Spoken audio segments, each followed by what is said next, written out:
Well, given some of the mood music building up to the phone call this afternoon, you have to say the idea that these two leaders are meeting in the same room, probably on Wednesday, that's a guess, but there's an EU summit on Thursday, and Tuesday things won't be ready for it, so probably on Wednesday. You have to say the fact that they're going to meet in a room does give a suggestion that maybe there's a little more agreement than one might think. You don't normally, in these sorts of negotiations, leave the two main leaders in the room while there's a lot in between them, a big gap.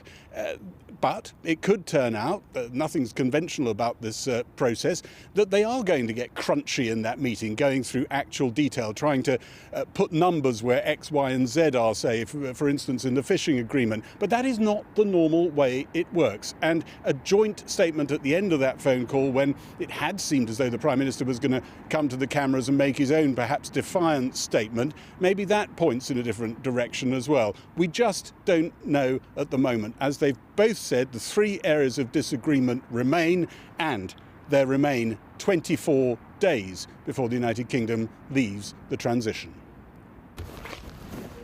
Michel Barnier has been the only voice from inside the negotiations speaking today, briefing EU ambassadors and MEPs in separate sessions behind closed doors.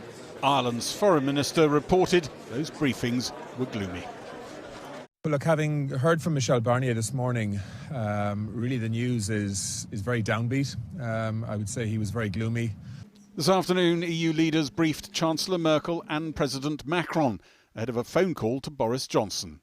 European Commission President Ursula von der Leyen last spoke to Mr Johnson on Saturday, a call which doesn't seem to have achieved much. Tonight, they picked up the phone again and spoke for 90 minutes about what was blocking an agreement. Boris Johnson visited a fish shop in his Uxbridge constituency this morning.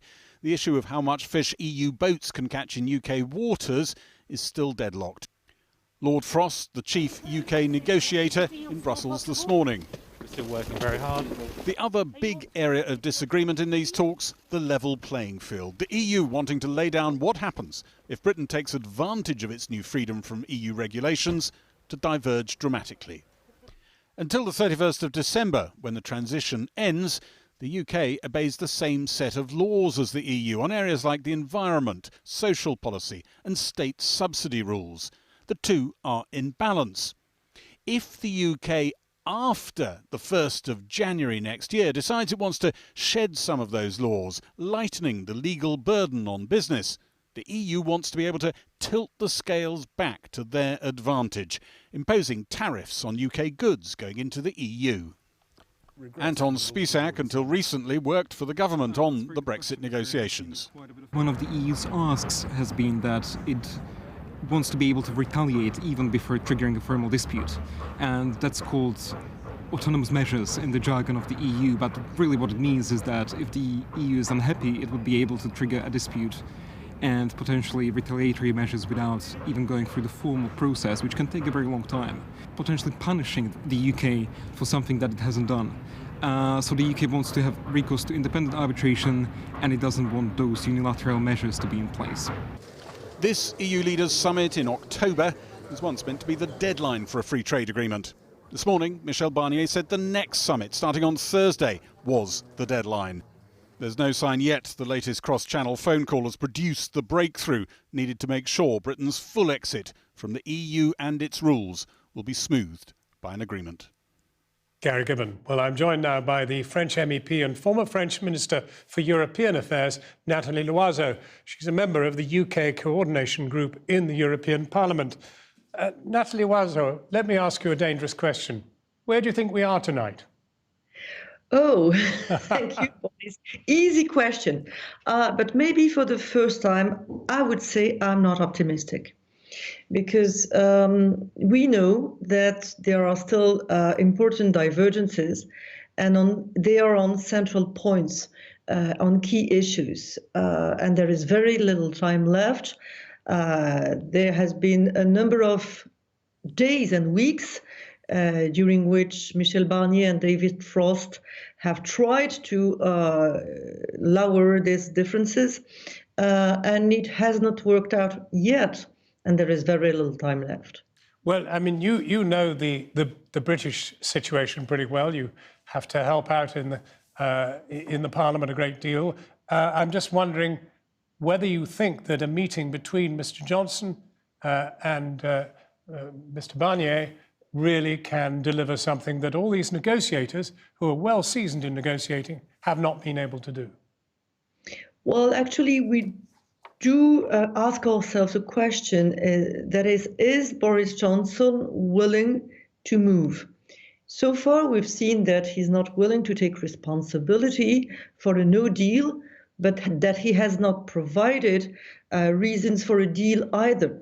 So actually, the answer is to come from Boris Johnson. So I don't know whether a meeting in person between Johnson and von der Leyen will be effective, but well, let's try. Well, the very fact that he is actually going to go to Brussels means he's moving. And whether he moves when he gets there is another matter. Well, I'm not in Boris Johnson's head, but I'm more concerned by what I hear from businesses on both sides of the channel. They need clarity, and they need it now. They need to prepare for what's going to happen on January the 1st, whether a deal, and they don't know which one, or a no deal. It's very different, and they deserve clarity. So I think it's really time to make a choice. But the two main players, von der Leyen and Johnson, are going to be in the same room, and they have the capacity, if they have the will, to do a deal. Well, it's a little more complex than that, because at the end of the day, this deal has to be agreed by the Council, which means the 27 heads of state and government, and has to be ratified by the European Parliament as well as by the British Parliament. So it's not two persons in a room who will decide for the future of our relationship for the coming decades.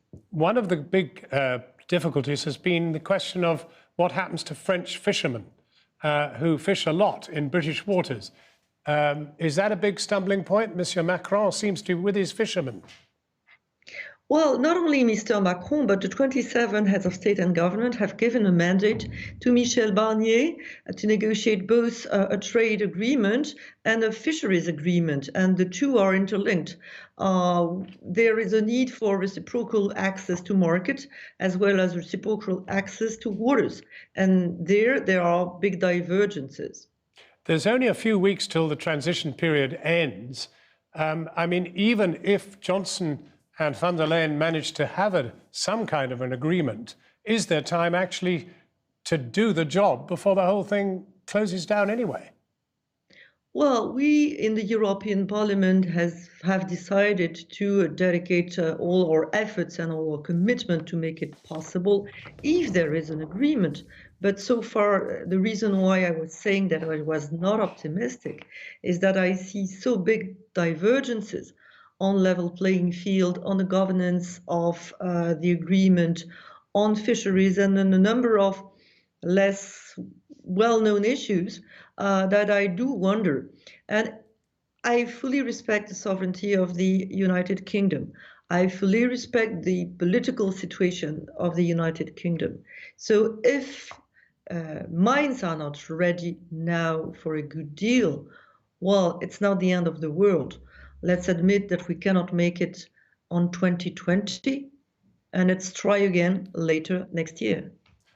Natalie Loiseau, thank you very much indeed for joining us.